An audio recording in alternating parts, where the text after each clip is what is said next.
अस्सलाम वालेकुम। आज मैं आपके लिए एक कहानी लाया हूँ। दो तोते थे जिनके इलाके में मुद्दतों से जंग जारी थी। जंग की वजह से वहां रहना उनके लिए मुश्किल हो गया। आखिरकार उन्हें अपना इलाका छोड़कर किसी और जगह जाना पड़ा।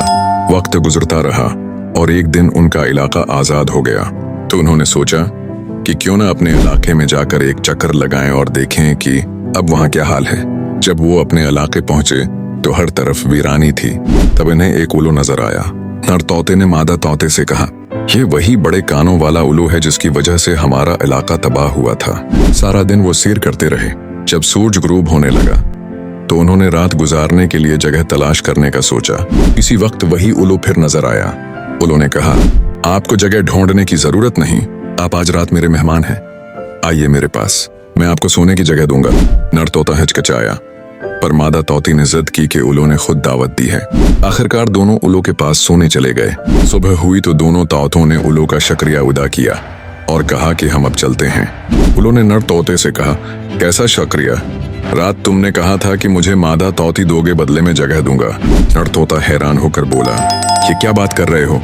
तुमने खुद कहा था कि हम मेहमान हैं। उल्लू ने इसरार किया कि तुम अपना वादा पूरा नहीं कर रहे। अब ये बात बादशाह के सामने चलेगी। तोतों ने कहा, ठीक है, हम बादशाह के सामने चलते हैं और वही फैसला करेगा। फिर तीनों चल दिए दरबार की तरफ। उल्लू बोला, हम बादशाह फिला के पास जा रहे हैं। दोनों तोते दुख भरी नजरों से एक दूसरे को देखकर बोले, चलो ठीक है। वो बादशाह के दरबार पहुंचे। उल्लू ने पहले अपना बयान दिया। रात नर तोते ने कहा कि हमें जगह चाहिए। मैंने कहा कि शर्त यह है कि तुम मुझे अपनी मादा तोती दोगे। इसने कहा, ठीक है, अब सुबह मैं मादा तोती ले जाना चाहता हूँ, लेकिन यह इनकार कर रहा है। फिर नर तोते ने कहा, ये बिल्कुल झूठ है, हम रास्ते से जा रहे थे। उल्लू ने खुद हमें मेहमान बनाया। मैंने इनकार किया, लेकिन मादा तोती ने कहा कि रात हो चुकी है, अब हम आपके सामने इंसाफ लेने आए हैं। बादशाह ने कहा, मादा तोती उल्लू के हक में है, लिहाजा फैसला उल्लू के हक में है। नर तोता रोता हुआ वापस चल दिया। शाम होने लगी, वो अकेला हो गया।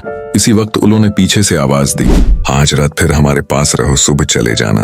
नर तोते ने सोचा, अब मेरे पास खोने को वैसे भी कुछ नहीं, कम से कम अपने दोस्त को जी भर के देख लूंगा। वो वापस गया, रोता रहा, अपने दोस्त से लिपटा। फिर सुबह हो गई। सुबह होने के बाद नर तोते ने उल्लू और मादा तोती से कहा, अब मैं चलता हूँ। तो उल्लू ने जवाब दिया, नहीं, आप अकेले नहीं जा सकते, अपनी मादा तोती को भी साथ ले जाइए। नर तोता हैरान हो गया। उल्लू ने कहा, दरअसल मैंने ये सब इसलिए किया ताकि आपको एक बात समझा सकूं। उसी दिन जब आप मेरे इलाके में आए थे, आपने कहा था कि हमारा इलाका इन जैसे बड़े कानों वाले उल्लुओं की वजह से बर्बाद हुआ, लेकिन हकीकत ये है कि हमारी तबाही मेरी वजह से नहीं, बल्कि उन जैसे बादशाहों की वजह से हुई है, जिन्होंने गलत फैसले किए और लोगों को आपस में लड़ाया। आज भी आपके हक में फैसला होना चाहिए था, मगर बादशाह ने फिर भी मेरे हक में फैसला दिया। मेरा मकसद सिर्फ ये था कि आपको ये सबक दूं कि बाज औकात असल जालिम वो नहीं होता जो सामने हो, बल्कि वो होता है जो ताकत में हो और गलत इंसाफ करे। ये सुनकर दोनों तोते बहुत खुश हो गए। उन्होंने उल्लू से अपनी की हुई सख्त बातों की माफी मांगी और उसका शुक्रिया अदा किया। फिर दोनों तोते खुशी खुशी अपने इलाके की तरफ वापस रवाना हो गए। तो दोस्तों, ये थी हमारी आज की कहानी। उम्मीद है आपको वीडियो पसंद आया होगा। अगर अच्छा लगा तो हमारे चैनल को सब्सक्राइब और वीडियो को लाइक जरूर करें। तब तक के लिए इजाजत दीजिए।